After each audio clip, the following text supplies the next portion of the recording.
어떻게 추석 명절들을 다 잘 보내셨습니까? 어제가 추석이니 내일까지 대체 공휴일이라 그러죠. 그래서 일부 예배 때도 보니 부모님 만나 뵈러 또 혹은 모교에 찾아오신 그런 성도님들도 많이 계신 것 같고, 또 우리 성도님들도 아마 고향이나 또 부모님 찾아 뵈러 출타 중에 있어서 이 자리에 계시지 못한 그런 성도님들도 계신 것 같습니다. 추석은 지났으나 아직 추석 연휴가 끝난 것은 아닙니다만, 이제 내일 공휴일을 지나고 나면 화요일부터는 우리의 일상이 회복되어지기 때문에 이제 화요일부터 이번 한 주간 우리 성도님들이 작정한 태신자들 또 우리 불신자들에게 힘을 다해 복음을 전해야 될 터인데, 우리는 어떠한 복음을 전해야 될 것인가, 이 예배 시간을 통해서 다시 한번 확인하고 마음에 새기는 것이 나름 의미가 있겠다, 그런 생각을 갖게 됩니다. 우리 성도님들이 주로 전도의 방법으로 사용하고 있는 것이 사형리이죠. 그 외에 몇 가지의 전도지를 더 사용하고 있기도 합니다만, 이 사형리를 만들어낸 국제 CCC의 총재였던 목사님이 계셔요. 그래서 이분에 대한 일대기가 전기처럼 이렇게 기록되어 있는 책들이 몇 권 있습니다. 그래서 그것을 읽어보게 되면 이 사형리가 어떤 과정을 통해서 만들어지게 되었는가 하는 것이 상세하게 기술이 되어져 있는데, 가장 참 극적이고 참 감동이 되어지는 것은 오늘날 우리가 익숙하게 사용하는 그 사형리의 제1원리가 원래부터는 있었던 것이 아니다 하는 거예요. 우리 성도님들이 아마 저와 함께 전도 훈련도 제법 많이 하시고, 또 코로나 때는 잠깐 좀 주춤하긴 했습니다만 봄, 가을에는 지금도 여전히 전도 특공대, 기도 특공대 해서 매 주일 사역을 명맥을 그래도 이어가고 있어서 참 감사한 마음이 있습니다만, 그것을 사용하시고 또 그렇게 하시니 아마 다 알고 계시리라 생각이 되어져요. 자, 제1원리의 핵심 문장이 뭡니까? 하나님께서는 당신을 사랑하시며 당신을 위한 놀라운 계획을 가지고 계십니다. 그래서 오늘의 그 제목은 그 문장의 핵심 단어인 하나님의 우리를 향한 사랑과 그의 놀라운 계획입니다. 근데 이 원리는 이제 이거를 죄 때문에 우리가 알지를 못하거든요. 그래서 죄로 인해서 그 하나님의 사랑과 그 놀라운 계획을 알 수가 없다. 인간의 삶이 참 비참하죠. 우리의 심령은 늘 상해 있기 마련이고, 때로 우리의 얼굴은 그늘지기도 하고, 때로는 우울증이나 더 심각한 질병에 노출되기도 하고, 언제부터인가 우리나라에 아주 극심한 질병인 것처럼 심심치 않게 자살하는 사람이 나타나는 안타까운 그런 환경 가운데 우리나라나 또 전 세계 인류가 그렇게 살아가고 있습니다. 근원을 다 파고 들어가면 결국 죄죠. 그 죄로 인해서 우리는 하나님의 이 사랑과 놀라운 계획을 알 수도 없고 그것에 도달할 수가 없어요. 그러니 세 번째 원리로 오직 예수 그리스도만이 유일한 길이시라, 그 예수 그리스도를 통해서 우리는 하나님의 사랑과 이 놀라운 계획을 알게 되어지고, 또 4원리에서는 이 예수 그리스도를 나의 구주, 나의 하나님으로 영접할 때 하나님의 이 사랑과 놀라운 계획을 비로소 나의 것으로 만들 수 있다 하는 거죠. 그런데 이 사형리를 처음 만들 때에는 이 1원리는 원래 없고 2, 3, 4로 우리가 알고 있는 그 세 가지의 원리만 있었더라 하는 거예요. 우리가 누군가에게 복음을 전하고자 하는 열정과 열망을 갖게 되면 제일 먼저 우리의 눈에 들어오는 것이 뭡니까? 우리를 그토록 괴롭혔었던 죄악이고 또 지금도 예수 그리스도를 믿지 못하거나 영접하지 못한 이들이 매여 있는 그 죄의 사슬, 죽음의 그림자 말입니다.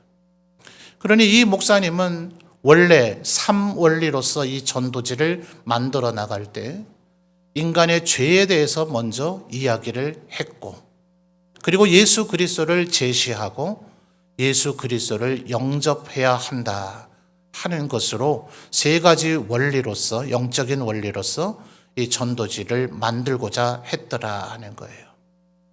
근데 하나님께서 극적으로 그 목사님의 마음에 감동을 주신 것이 그의 전기의 내용이 그래요.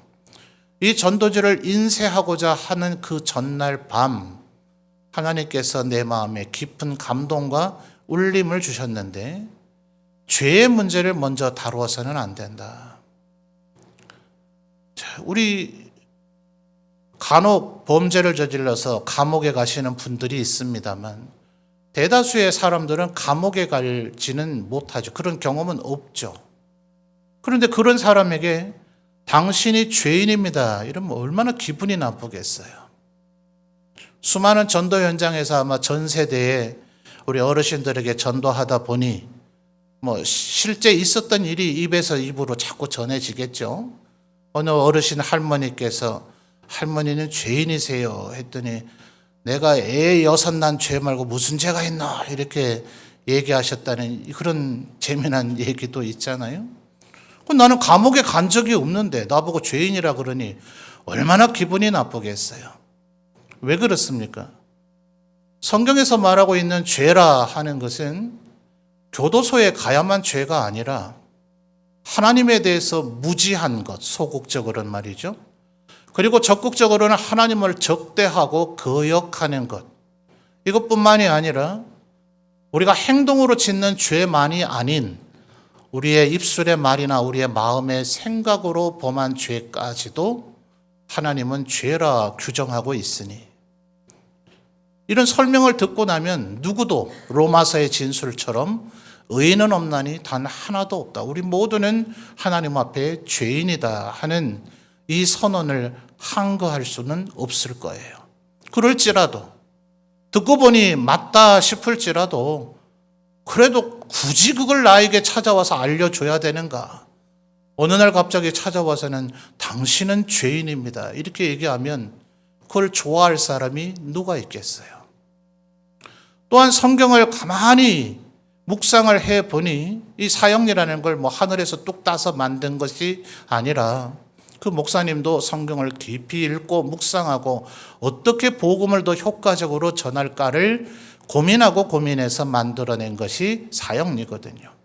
그래서 이 CCC 분들은 글자 하나, 토시 하나 바꾸지 않고 토시 하나도 이렇게 결정되는 데는 얼마나 많은 고민과 임상 경험과 시행착오를 겪었는지 모른다 하면서 한 글자라도 틀리게 외우면 안 된다고 그 사형리 전도지의 원형과 본질을 왜곡시키면 안 된다는 것에 굉장한 자부심을 가지고 있어요.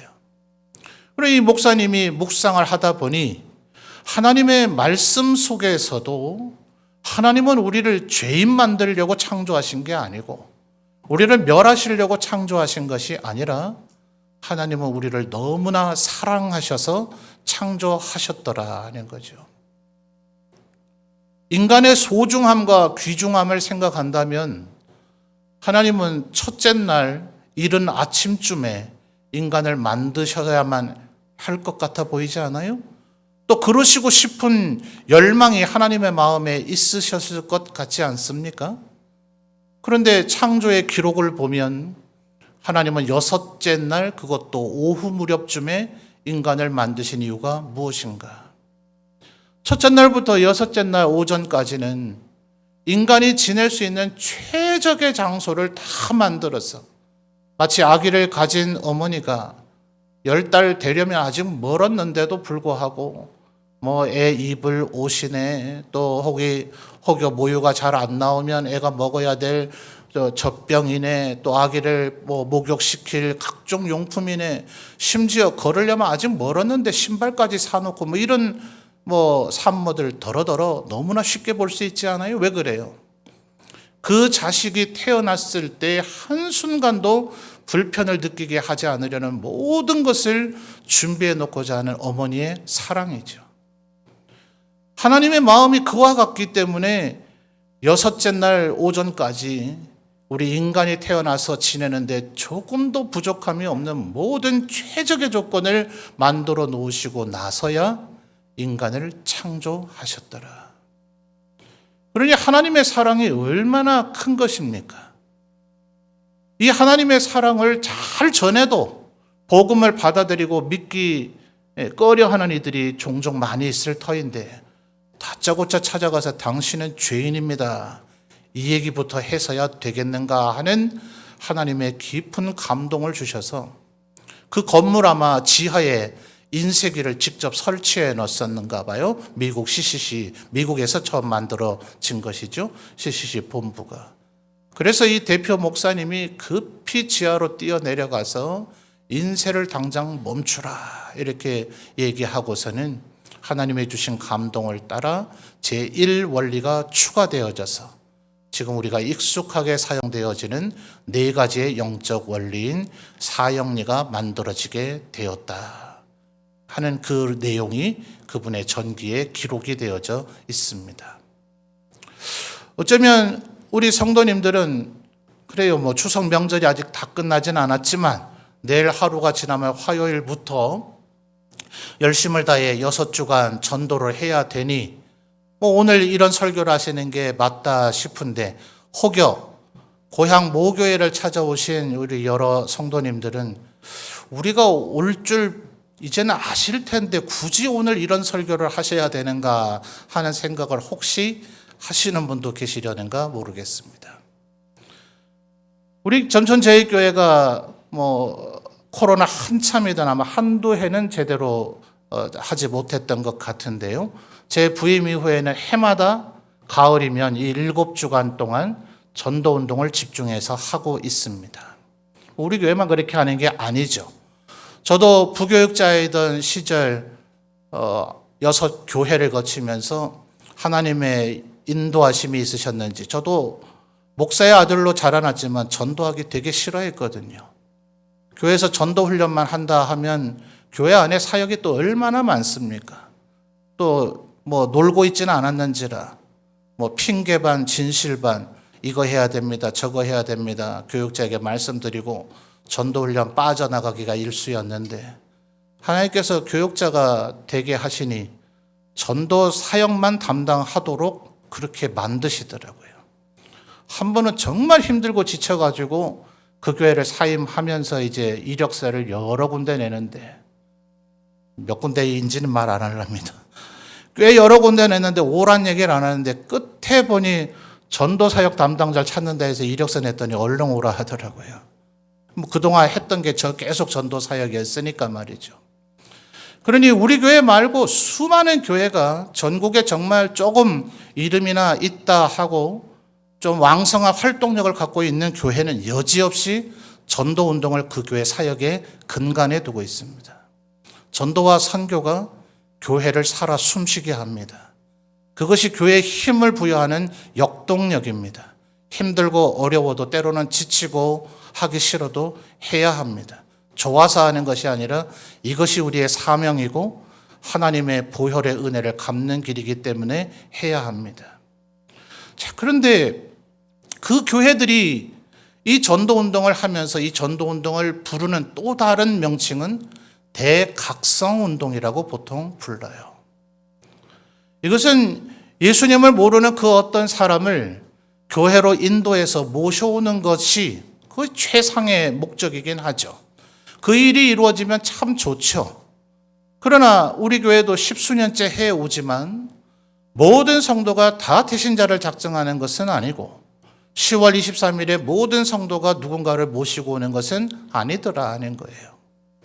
그럼에도 불구하고 이 운동을 전교회적으로 전개해야 되는 이유는 이 7주간에 전도는 무엇이고 복음이 무엇인가 하는 것들을 끊임없이 듣고 내 마음에 자극을 받을 때 우리의 영적인 상태가 각성되어진다 하는 거예요. 우리 성도님들도 모든 성도들이 어느 곳에 살고 계시고 어느 교회를 섬기고 계시든 하나님의 백성이 되었으나 이 세상의 삶이 그렇게 만만합니까? 참 때로는 힘들고 어려운 그런 순간들이 많이 있죠. 성령이 충만할 때가 있기도 하지만 어떨 때는 외로움이나 또 혹은 좌절과 절망의 마음에 사로잡히기도 하고 심령이 상해 있을 때도 있지 않습니까? 그런 일이 없더라도 영적인 매너리즘에 빠져서 그저 교회 예배당을 출입하고 있을 뿐 어쩌면 영적인 생명력이 사라져버린 시들어져버린 내 마음을 발견할 때도 있지 않느냐 하는 거예요. 복음이 과연 무엇인가 하는 것을 다시 한번 듣다 보면 누군가에게 전도하는 데까지 나아가면 이루 말할 나위 없이 좋은 일이겠으나 그 영역까지 나아가지 않는다 하더라도 하나님의 우리를 향한 그 사랑, 그 복음이 무엇인지를 다시 들을 때 우리의 영혼이 살아나더라 하는 거예요. CCC 사형리를 만드신 목사님이 뭘 깨달았다고요? 죄의 문제, 예수님이 유일한 길이라는 것, 그리고 예수님을 영접해야 된다는 것 이전에 하나님께서 나를 사랑하시고 나를 향한 놀라운 계획을 가지고 계시더라 하는 거예요. 다른 거 다 잊어버리더라도 하나님은 내가 전도할 대상 그 사람이 아닌 바로 나, 하나님은 나를 사랑하시고 나를 위한 놀라운 계획을 가지셔서 나를 창조하셨다. 이 말씀을 다시 한번 마음에 새기고 그 사랑을 우리가 회복하면 아마 누군가에게 이 사랑을 전해주고 싶은 마음이 생길 겁니다.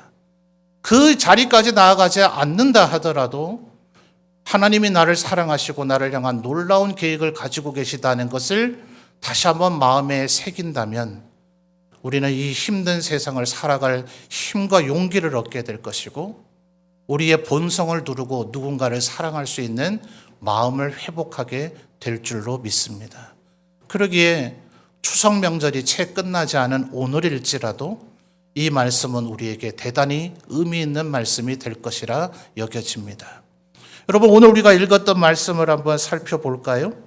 이것이 바로 사형리에서 제1원리를 설명하면서 근거로 들고 있는 하나님의 말씀입니다. 10절 상반절은 비교하기 위한 것이라 굳이 살펴보지 않아도 될 일이고요. 중반절에서 하반절로 이어지는 내가 온 것은, 자, 여기부터 우리 성도님들이 다시 한번 읽어보겠습니다. 10절의 중반절, 내가 온 것은 찾으셨어요? 찾으신 분 아멘요?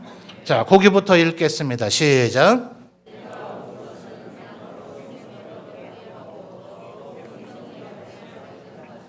아멘. 누구의 말씀입니까? 예수님의 말씀이죠. 예수님은 그 10장 1절부터를 보면 나는 양의 목자다. 예수님과 우리의 관계를 목자와 양으로 설명하고 있어요. 그러니 10절 중반절에 내가 온 것은 할 때에 이 내는 바로 예수님을 가리키죠. 그리고 그 뒤에 나온 양이라 하는 것은 우리의 전도자, 우리 전도 대상자 혹은 우리의 태신자를 의미하기도 하지만 원천적으로는 바로 나를 의미했던 말씀이죠. 그래서 여러분, 내가 하는 그 단어를 예수님으로 바꾸고 양으로 할 때 자기 이름을 넣어서 다시 한번 읽어보겠습니다. 준비되셨어요? 준비된 분 아멘요. 어렵지 않죠? 자, 해보겠습니다. 시작.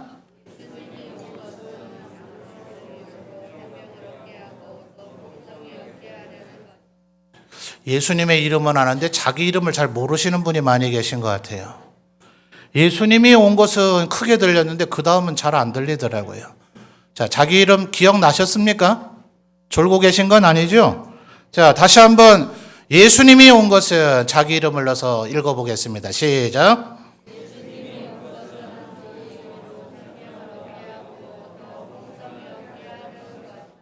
아멘. 누군가를 전도하고자 하기 전에 예수님께서 나에게 생명을 주시려고 오셨다. 그리고 더 풍성히 주시려고 오셨다. 이 말씀을 마음에 새기면 하나님께서 우리에게 크나큰 은혜를 베풀어 주실 줄 믿습니다. 하반절에 나오는 이 더 풍성이라 하는 것이 무엇이냐? 사실은 좀 광범위한 해석이 있어요. 1차적으로는 문장의 의미를 한번 생각해 보십시오. 간혹 병원에 입원해 계시는 분들이 계셔요. 굉장히 편찮으시죠. 죽었습니까? 살았습니까? 살아는 계셔요. 근데 병원에 입원해 계십니다. 퇴원 못해요. 의사가 말하기를 치료를 할 수 있을지 없을지 자신이 없다 그래요. 현대의학으로는 불가능하다 그래요. 현재 죽어 있습니까? 살아 있습니까? 살아는 있죠. 그러니 10절 하반절을 보세요. 내가 온 것은 양으로 생명을 얻게 하고 살아는 있을지라도 만약 병원에 입원해서 늘 살아야 되는, 내가 언제까지 살지 알지 못하는 그런 불안하고 위태한 지경으로 계속 살아가야 된다면 그 생명이 무슨 생명이라 할 수 있겠어요. 그러니 예수님께서 우리에게 해주시는 것은 겨우 죽음에서 겨우 살아나는, 옛날 우리나라 속담입니까? 격언입니까? 물에 빠진 사람 건져놓으니, 그분이 뭐라 했다 그래요? 내 보따리는 어디 있어요? 그랬다 하는 것처럼, 이왕 건져내 주는 분이 능력이 좋았으면 보따리까지 건져줬으면 좋겠지만, 물이라 하는 게 그렇게 쉽고 만만한 게 아니죠. 누구라도 그것까지 돌아볼 여가가 어디 있겠어요. 그러나 우리의 주님은 다르시죠. 우리의 생명만 건져내 주실 뿐만 아니라 우리에게 더 풍성한 것을 주실 수 있는 전능하신 하나님이시라 하는 거예요. 우리를 겨우 목숨만 건져내 주시는 것이 아니라 더 풍성한 것을 주시는데, 실상 이것은 영적인 것을 의미하고 있습니다.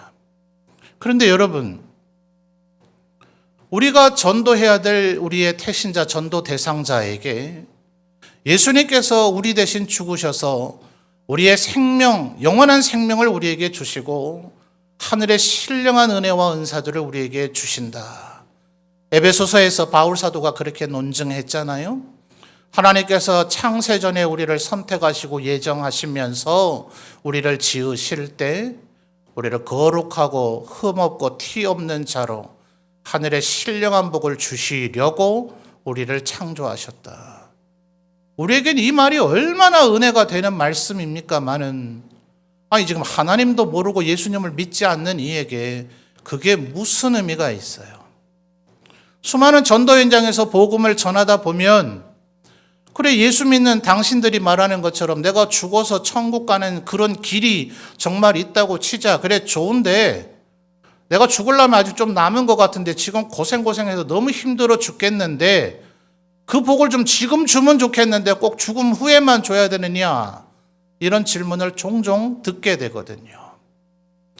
그래서 지금 하반절에 말하고 있는 더 풍성이라고 하는 이 단어 속에는 사실은 어마어마한 것이 농축되어져 있지만, 이 말씀의 가치의 의미를 모르는 분들에게 그 어려운 것을 설명하면 잘 알아듣지 못해요. 당장 우리에게 가장 필요한 것도 그거 아닌 것은 아니거든요. 그것도 하나님이 우리에게 베풀어 주시는 은혜죠. 대표적인 게 시편 23편 아닙니까? 다윗이 뭐라고 고백했어요? 여호와는 나의 목자시니 내게 부족함이 없으리로다 라고 선언하고 나서 이어서 뭐라 합니까? 그가 나를 푸른 초장 쉴만한 물가로 인도하시는 도다. 양에게 푸른 초장하고 쉴만한 물가면 최고죠. 우리들이 지금도 추석의 기쁨은 이제 어지간히 사라졌죠. 이제 또 돌아가서 또 일해야 되네, 이 생각이 지금, 제가 괜히 일깨워 드렸습니까? 우리의 인생이 그렇잖아요. 늘 좀 여유를 가지고 행복하게 살면 좋겠는데 기쁨과 행복은 잠깐이고 여전히 힘들고 어려운 인생의 고단한 이 인생길을 여전히 걸어가야 되죠. 그러니 누구에게라도 의식주의 문제가 해결하는 것이 크나큰 숙제이고 과제잖아요. 푸른 초장 쉴만한 물가로 상징되어지는 것처럼 하나님께서 우리의 삶의 문제를 해결해 주신다면 이 얼마나 크나큰 은혜이겠어요.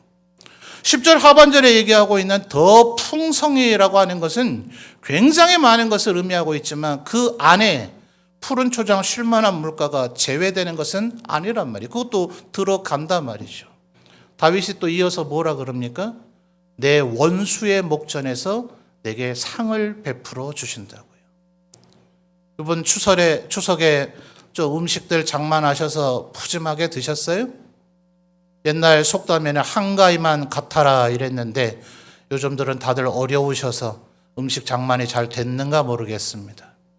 요번엔 못 그랬다 하더라도 혹시 살아오시면서 드셨던 가장 푸짐했던 추석 명절 상을 한번 상상해 보십시오.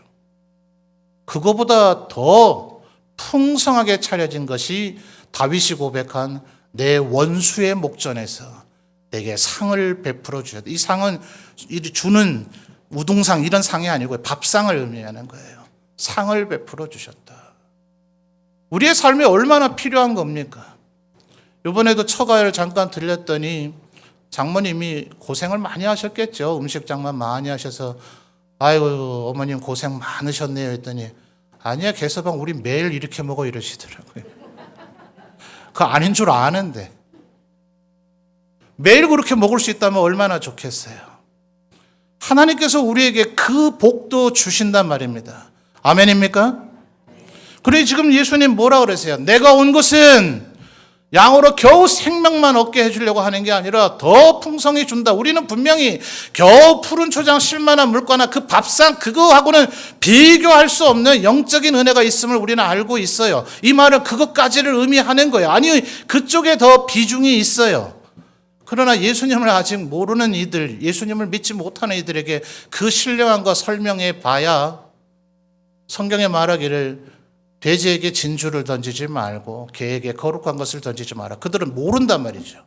우리 불신자 태신자가 개 돼지란 얘기가 아니고요. 비유가 성경의 비유가 그렇단 말이에요. 개 돼지는 그 귀한 것을 알지 못한다. 그러니 못 알아들을 얘기를 하기보다는 우리의 삶에 필요한 것을 하나님이 도우시고 채우시고 인도해 주신다라고 설명하는 것이 유용하죠.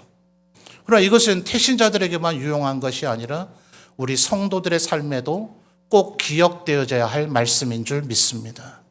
여러분 살다가 힘드실 때 있지 않습니까? 때로는 너무나 지칠 때가 있지 않습니까? 오늘 이 말씀 전도해야 된다. 이거는 조금 뒤로 제쳐놓고 이 말씀을 기억하십시오. 하나님은 나를 사랑하셔서 나에게 생명을 주실 뿐만 아니라 나에게 더 풍성한 것을 주시는 분이시다. 이것을 오늘 마음에 새기시는 이 자리에 예배하는 모든 성도들이 되시기를 주님의 이름으로 축원합니다. 여러분 한 구절만 더 찾아볼까요? 사형리의 일 원리에서 똑같은 요한복음 앞에 요한복음 3장 16절을 하나님의 우리를 향한 사랑과 놀라운 계획을 설명하기 위한 성경 구절로 인용하고 있습니다.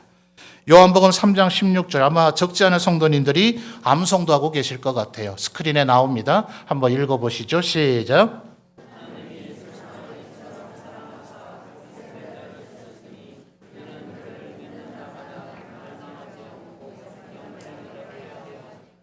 아멘. 얼마나 은혜가 되는 말씀이에요. 어쩌면 우리가 너무나 많이 읽고 너무 암송하다 보니 이 말씀의 진정한 가치가 조금 무뎌진 분이 계시지 않을까 염려됩니다. 하나님이 뭘 사랑하셨다고요? 세상을요. 성경에서 말하는 세상, 우리 성도님들은 제가 여러 차례 설명했기 때문에 이젠 다 기억하고 계시겠습니다만 우리가 살고 있는 이 세계를 말하는 그런 표현은 아닙니다. 이 세계 가운데 하나님을 대적하고 하나님을 모르며 하나님을 거스르는 영역에 속해 있는 이들 혹은 것들, 그것들을 가리켜서 성경은 세상이라 얘기합니다.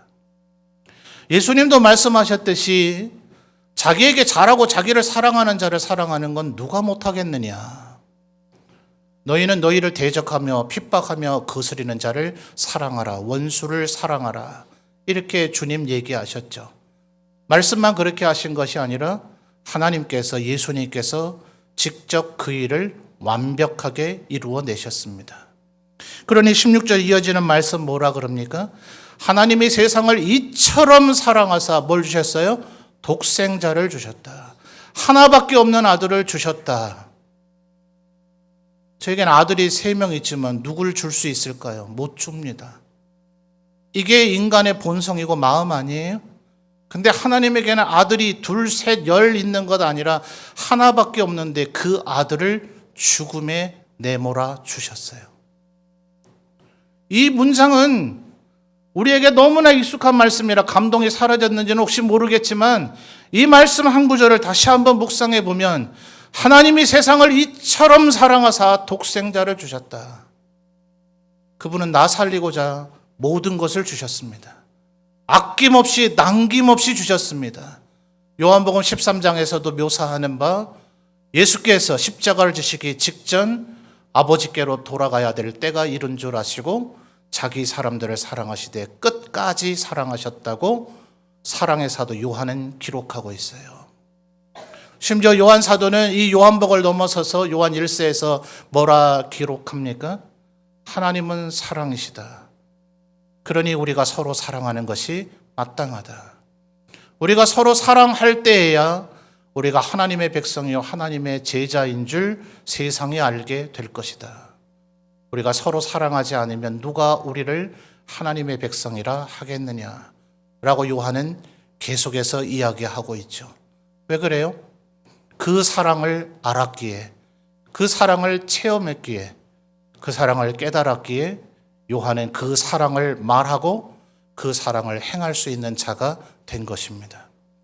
우리가 누구에게 복음을 전하기 전에 하나님이 나를 이토록 사랑했다는 것을 오늘 마음에 새긴다면 아마 우리는 저절로 누군가에게 이 사랑을 알려주고 싶은 충동의 마음이 생길 것이고, 혹여 그렇지 않더라도 이 고단한 인생살이를 살아가는 힘과 용기를 얻게 될 것입니다. 오늘 이 말씀을 꼭 기억하시고 여러분의 삶의 자리로 돌아가십시오. 하나님은 여러분을 사랑하시고 여러분이 상상하는 것보다 훨씬 더 큰 여러분을 향한 놀라운 계획을 여전히 갖고 계십니다. 앞에 장벽이 있거든 힘들고 어렵거든 주님께 구하면 하나님은 응답하시고 새 길을 여실 것입니다. 사막에 길을 내시고 사막에 강을 내신 하나님, 애굽에서 이스라엘 백성을 이끌어내신 하나님, 바벨론에서 포로된 이스라엘 백성을 되돌아오게 하신 하나님이 우리 성도들과 함께 하시고 도우시고 은혜를 베풀어 주실 줄 믿습니다.